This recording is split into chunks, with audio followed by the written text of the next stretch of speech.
최근에 어떤 분에게 굉장히 도전을 받았어요, 제가. 그 이유는 사실 부모가 자녀들에게 존경받기가 그렇게 쉽지는 않아요, 그죠? 근데 그분은 자녀들에게 정말 한마디로 존경을 받는 거예요, 사랑을 받고. 그래서 엄마가 너무 자랑스럽대요. 그럼 어린애가 그런 게 아니라 이제 결혼해서 애들이 셋이고 다 성장했어요. 근데 우리 엄마가 너무 자랑스럽다는 거예요. 우리 어릴 적에 어머니가 엄마가 너무너무 우리 마음의 은행에 그리고 신앙의 기준점을 너무 잘 심어주고 살아가는 모습을 보면서 그것이 지금까지 힘이 된다는 거예요. 그래서 어머니만 생각하면 너무너무 기쁘고 존경스럽고 사랑스럽고 그 기본적인 효도는 그걸 뛰어넘어서 어머니를 그렇게 행복해 하게 하는 거예요. 그래서 그 권사님은 지금 너무너무 행복하다는 거예요. 근데 부모, 자녀만 그러는 게 아니라 손자, 손녀들이 할머니를 인생의 위인전에 어떤 일을 한 것보다도 우리 할머니가 내 인생의 멘토라는 거예요, 멘토. 그 대학 다니는 손자가 할머니만 생각하면 힘이 난대요.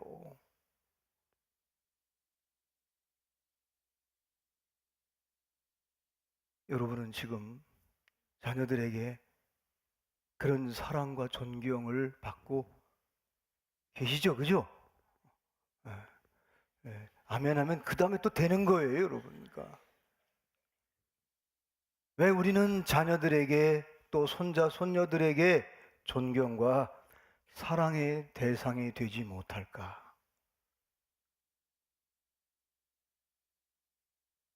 오늘 본문에 이 사울이라고 하는 사람이, 이 사울이라고 하는 이름은 이 사도 바울이라고도 얘기하잖아요. 사울은 히브리적 이름이고 바울은 헬라적 이름이에요. 같은 동일한 인물이에요.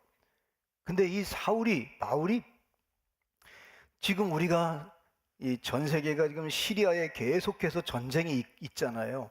거기에 시리아의 수도인 다마스커스로 예수 믿는 사람들을 붙잡으려고 명단을 가지고 가다가 예수님을 만난 거예요.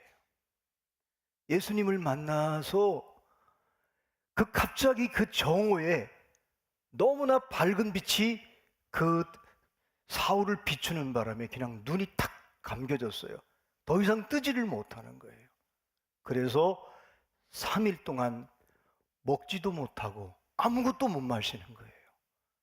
어떤 사람이 바울을 데리고 직가라고 하는 곳에 이렇게 데려가서 3일 동안을 그대로 있는 거예요.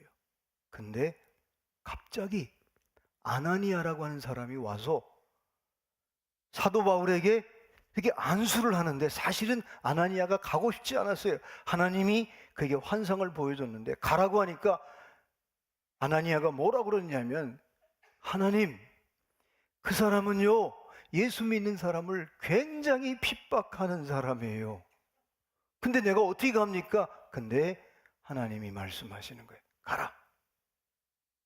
네가 가면 가서 얘기하라는 거예요. 네 가지를 얘기하라고 그래요. 첫 번째, 하나님이 나를 여기 보냈다. 두 번째, 그 사람이 너가 눈을 뜰 거다. 세 번째, 네가 안수기도 할 때, 머리에 손을 얹고 안수할 때 그가 눈을 뜰 뿐만 아니라 성령이 충만하게 임할 것이다. 네 번째, 그는 내가 이방인을 위해서 택한 그릇이야. 그래서 3일 동안 먹지도 못하고 마시지도 못하는 사울에게 아나니아가 와서 그대로 전해줬어요. 그리고 그에게 안수를 했는데 갑자기 눈이 떠지면서 오늘 성경 18절 말씀에 보면은 눈에 비들게 즉시 사울의 눈에서 비늘 같은 것이 벗어져 다시 보게 된지라. 이 말은요, 평생을 율법이라고 하는 관점 속에서 사람을 보고 역사를 보고 나를 보고 특별히 예수 믿는 사람을 보니까 저 사람들은 반드시 없애버릴 사람이라고 생각했던 그 관점이 비늘처럼 떨어진 거예요. 그리고 바로 즉시 세례를 받는 거예요. 여러분 아시는 대로 유대인들은 세 가지를 굉장히 소중히 여깁니다. 첫 번째, 할례 받는 거예요. 할례 받았던 사울이 세례를 받은 거예요. 할례는 내 몸과 함께하는 하나님, 안식일은 시간과 함께하는 하나님, 그리고 무지개는 노아 심판 후에 무지개로 다시는 내가 물로 심판하지 않겠다, 그리고 내가 함께하겠다, 공간과 함께하는 하나님을 유대인들은 굉장히 소중히 여긴 사람인데 그가 할례를 받았단 말이에요. 근데 다시 세례를 받는 거예요. 이게 뭐예요, 여러분? 거듭나는 거예요. 아니, DNA가 완전히 바뀌는 거예요. 하나님의 자녀로 완전히 바뀌는 거예요. 그리고 더 중요한 거는 다메섹의 도시에 들어와 가지고 숨어 있었던 제자들을 만나서 복음의 교제를 하는 거예요. 여러분, 복음이 뭡니까? 복음은 5가지. 첫 번째, 예수 그리스도께서 이 땅에 오신 것. 두 번째, 예수 그리스도가 나를 위해서 저주받을 수밖에 없는, 죽을 수밖에 없는, 심판받을 수밖에 없는 나를 위해서 죽으셨어요. 그리고 부활하셨어요. 부활해서 우리에게 새 생명을 주기 위해 네 번째가 뭐냐? 승천하셨어요. 우리를 위해서 처소를 예비하러 가셨어요. 5번째가 뭐냐? 다시 오신다는 거예요. 재림을 얘기해요.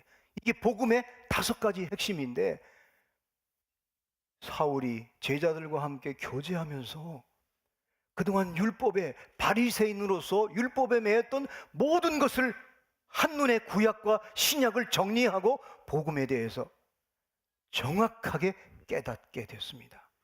근데 놀라운 것은 사도 바울이 이 깨닫고 난 뒤에, 눈을 뜨고 난 뒤에 바로 세례를 받았어요. 근데 깨닫고 난 뒤에 즉시 회당에 다니면서, 우리 20절 말씀 한번 같이 볼까요? 우리 시작. 즉시로 각 회당에서 예수가 하나님의 아들이심을 전파하니, 즉시, 깨달은 즉시. 그래서 여러분이 사도 바울의 신앙과 신학과 복음 전파의 2기둥이 있어요. 하나는 뭐냐? 예수가 하나님의 아들이라는 거예요. 여러분, 당시 로마는 황제가 신의 아들이에요. 그래가지고 여러분 아신 대로 그 예수님도 가이사의 것은 가이사에게, 이게 뭐예요? 로마 황제는 신이라는 거예요. 어떤 때는 케사르, 신의 아들. 근데 로마 황제에게 붙여준 이 신의 아들이라는 수식어는 사람들이 붙여준 거예요. 신의 아들이다 당신은. 왜? 그 권력 밑에서 적당히 살고 싶은 주변 나라와 백관들, 원로인들, 이 사람들이 그렇게 살아가는 거예요. 근데 여러분, 사도 바울은 지금 뭐라고 고백하고 있어요? 예수를 하나님의 아들이다, 신의 아들이라는 거예요. 신의 아들. 아니, 신의 아들이라는 말은 뭐예요? 이분이 곧 신이라는 거예요. 그러면서 이 선포는 사실은 여러분 우주적 선포예요. 앞으로 저 로마, 껍데기 같은 저 로마 제국이 복음으로 무너질 것을 미리 선포하는 거예요. 이게 사도 바울의 놀라운 복음을 깨닫고 난 뒤에 즉시 회당에 다니면서 예수가 하나님의 아들이다 담대히 전하는 거예요. 여러분, 이 사도 바울이 이 고백과 이 선포는요 굉장히 놀라운 거예요. 근데 또 하나, 예수는 그리스도라는 거예요. 예수님은 여러분 명사예요, 명사. 보통 이거를 명사라고 그러잖아요. 근데 이 그리스도는 뭐냐? 일반 명사예요. 그래서 보통 이제 사실을 얘기할 때, 여기 우리 장로님들 계시는데 홍윤표 세린교회 홍윤표 장로님입니다. 사실이에요. 세린교회 김재용 담임 목사입니다. 그건 사실이에요. 근데 예수가 그리스도라고 하는 이 말은 그런 사실을 넘어서 이 땅의 모든 사실에 넘어서 진리 대신 예수 그리스도라는 선포예요. 그러니까 이 선포는 한마디로 말해서 일반적인 선언이 아니라 완전히 차별된 선언이에요. 그러니 사도 바울이 정확히 복음을 깨달은 거예요. 그리고 증거하는 거예요. 근데 미루지 않고 깨달은 것만큼 깨달을 때마다 또 전하고 또 전하니까 놀랍게도 하나님이 그에게 힘을 더해 주시는 거예요. 우리 한번 22절 말씀 같이 한번 보겠습니다. 시작. 사울은 힘을 더 얻어 예수를 그리스도라 증언하며 다메섹에 사는 유대인들을 당혹하게 하니라. 복음을 전할 때마다 예수는 하나님의 아들이요, 예수는 우리를 위해서 구원자인데 구원 인류를 구원하기 위해 기름 부음 받았다, 이거를 전할 때마다 이상하게 힘이 나는 거예요. 하나님이 힘을 더해 주는 거예요. 그럼 다른 사람이 환영했느냐? 아니에요. 사람들이 의심하는 거예요. 저 사람이 우리 예수 믿는 사람을 이렇게 끄집어내려고 예수님은 하나님의 아들입니다, 예수는 그리스도다라고 말하면 우리 얘기를 하니까 이렇게 좋아하면 딱 잡아가지고 종교 재판에 회부하려고 하는 건 아닌가 해가지고 사람들이 그를 조심하고 경계하고 심지어는요 그를 죽이려고까지 했어요. 특별히 본문에 있진 않았지만 23절 말씀에 보면 여러 날이 지나며 유대인들이 사울을 죽이기로 공모하더니, 이제 사울을 죽여버리려고 그래요. 유대인들이 한 걸음 더 나가서 24절에 보면 25절에 보면 그 계교가 사울에게 알려지냐, 사울이 그 소식을 들었어요. 여러분, 사람이 나를 죽이려고 할 때는요 움츠려집니다. 근데 바울은 또 즉시 전하는 거예요. 가는 곳마다 전하는 거예요. 근데 놀라운 것은 하나님이 제자들에게 25절에 보니까 그의 제자들이 밤에 사울을 광주리에 담아 성벽에서 달아내리냐. 성벽에서 달아내요. 왜? 구출해줘요.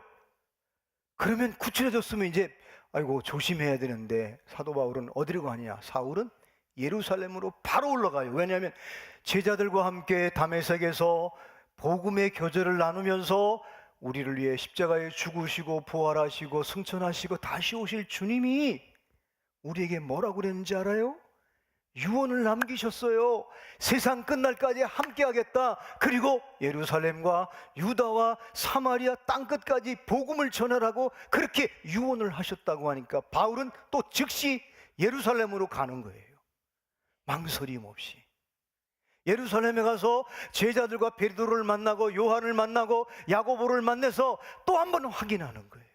그러면서 가는 곳마다 복음을 전하는 거예요. 나중에는 여러분, 그가 5가지 아나니아가 안수기들 눈을 뜰 때 마지막 5가지가 뭐냐면 이방을 위해서 내가 택한 그리스도라고 하니까 안디옥에서 금식하고 선교사를 파송할 때 바울과 그리고 바나바가 첫 번째 해외 선교를 나가는 거예요.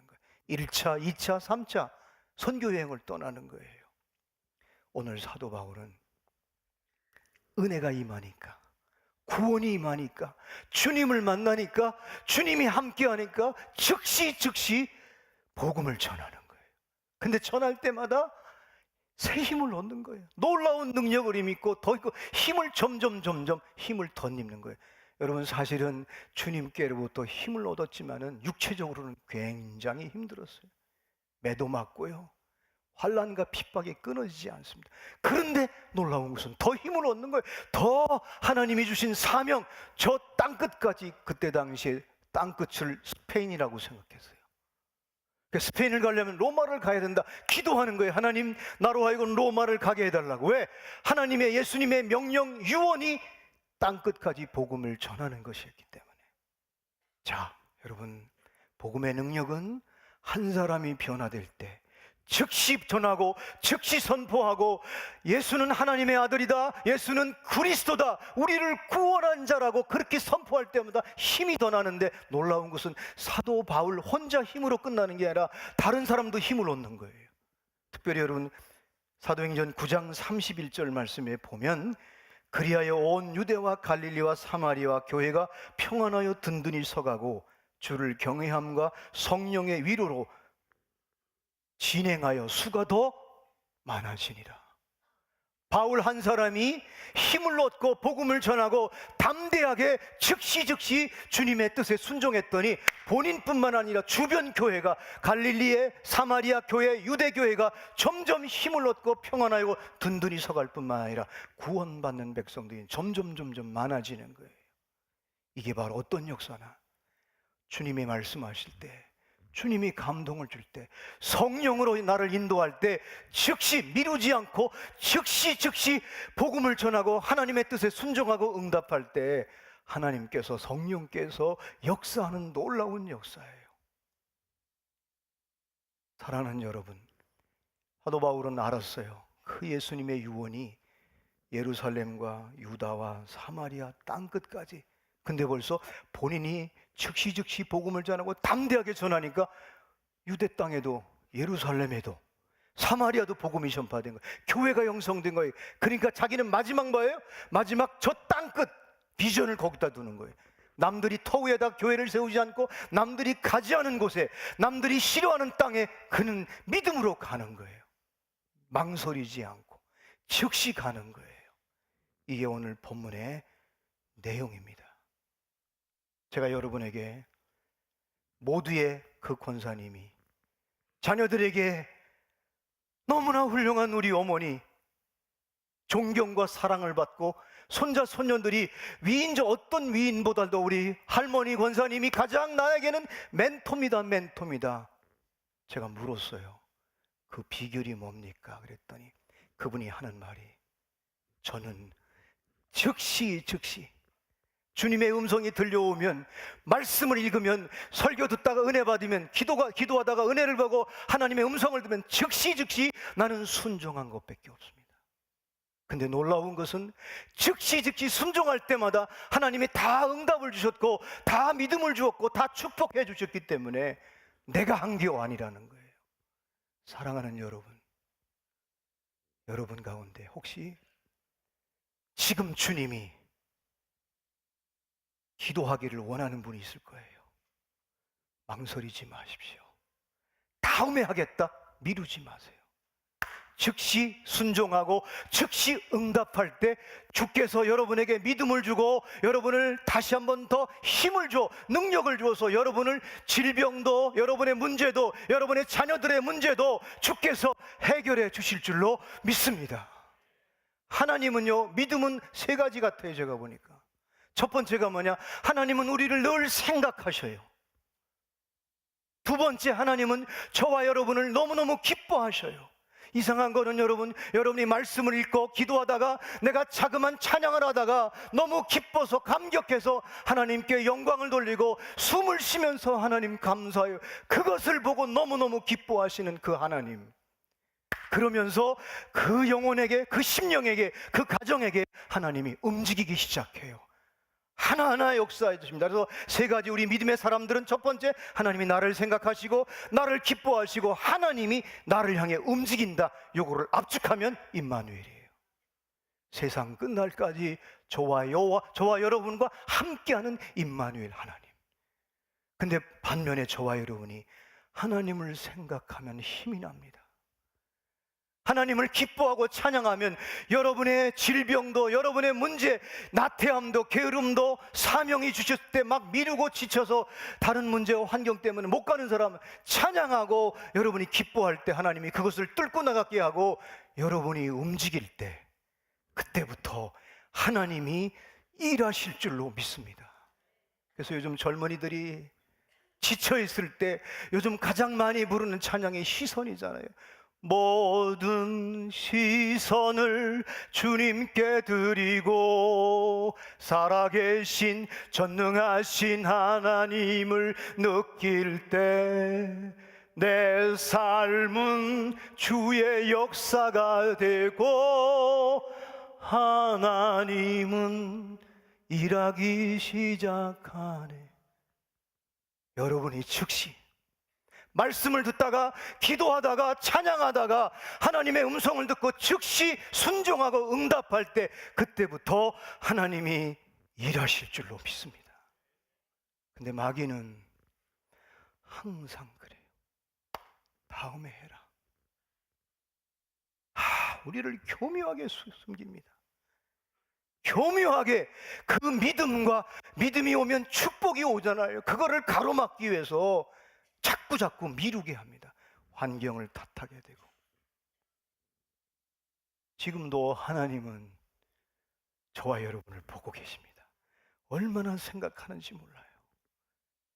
하나님은 저와 여러분이 조금만 응답을 하고 조금만 순종하고 즉시 응답만 하면 얼마나 기뻐하는지 몰라요. 그리고 하나님은 저 사자를 통해서 움직이고 성령을 통해서 움직이고, 이상하게 내가 믿음으로 살려고 새벽 기도하려고 결단만 하면 내 주변 사람들이 나를 도와주는 거예요. 그래서 우리 여러분, 특별히 셀장님들은 연약한 지체가 있으면 뭔가를 즉시 자꾸만 미루는 습관이 있는 사람에게 여러분이 붙잡고 상호 책임지고 가자, 여러분이 즉시 여러분의 영적 가족들을 복두어주고 붙잡아주고 함께 갈 때 하나님이 일하기 시작할 줄로 믿습니다. 이게 바로 오늘 사도 바울이 우리에게 주신 메시지입니다. 사랑하는 여러분, 그동안 얼마나 미루어왔어요. 오늘 이 말씀을 듣고 저와 여러분이 내 잘못된 습관, 내가 버려야 되는데 끊어야 하나님이 약속하신 축복의 길로, 승리의 길로, 영광의 길로, 열매의 길로 가야 되는데 그거를 가로막을 때, 여러분이 즉시 응답하고 갈 때 하나님께서 우리를 통해서 일하실 줄로 믿습니다. 머리로는 잘 알아요. 사랑해야 되는데. 제가 어제 우리 설교 준비를 마치고 우리 사모님한테 그런 고백을 했어요. 여보, 나 아직 더 죽어야 되는가 봐. 나에게 아직도 저항이 있는 거예요, 저항. 제가 그 고백을 하는 건 제 사모님한테 기도를 부탁하는 거예요. 내가 저항하고 있는 거예요. 예수님이 말씀하시기를 자기를 부인하고 자기 십자가를 지고 나를 따르라고 했는데 내가 저항하고 있으니 얼마나 안타까운 일이에요. 누워서 자면서 십자가에서 이것까지도 다 이루어 놓으신 하나님께 감사하며 누웠더니 그대로 새벽인 거예요. 그때 제가 뭘 깨달았는지, 내가 즉시 응답하면, 미루지 않고 이 문제를 가지고 즉시 하나님 앞에 직면하면 그때 바로 나에게 힘을 주시고 능력을 주시고 나의 삶을 새롭게 하시는구나. 할렐루야. 여러분에게도 그런 은혜가 있기를 주님의 이름으로 축원합니다. 즉시 미루지 않고. 그래서 유명한 우리 개신교와 천주교와 모두 함께 존경하고 그의 신학사상과 그의 모든 로마서 강해를 같이 읽는 칼바르트는 이런 말을 했어요. Here and now to me. 지금 여기에 나에게 역사하시는 그 하나님, 그 하나님께 저와 여러분이 응답할 때, 저와 여러분이 순종할 때, 그때 더 힘을 주시고 더 능력을 주어서 저와 여러분을 승리의 자리에, 축복의 자리에 세워주실 줄로 믿습니다. 오늘 18절 말씀에 즉시 사울의 눈에서 비늘 같은 것이 벗어져 다시 보게 된지라. 20절에 즉시로 각 회당에서 예수가 하나님의 아들이신 것을 전파하니 22절에 사울은 힘을 더 얻어서 이런 힘이 우리 세린교회에 있었으면 참 좋겠어요. 우리 성도들에게, 여러분 자녀들, 여러분이 얼마든지 지금 즉시 내일부터 여러분이 기도하고 하나님의 말씀 앞에 순종할 때 즉시 힘을 얻어서 그 힘이 자녀들에게, 손자 손녀들에게, 그리고 여러분 영적 가족들에게, 여러분이 품은 VIP에게 힘이 더해질 줄로 믿습니다. 즉시 응답하고 순종할 때 이런 역사가 있게 되었습니다.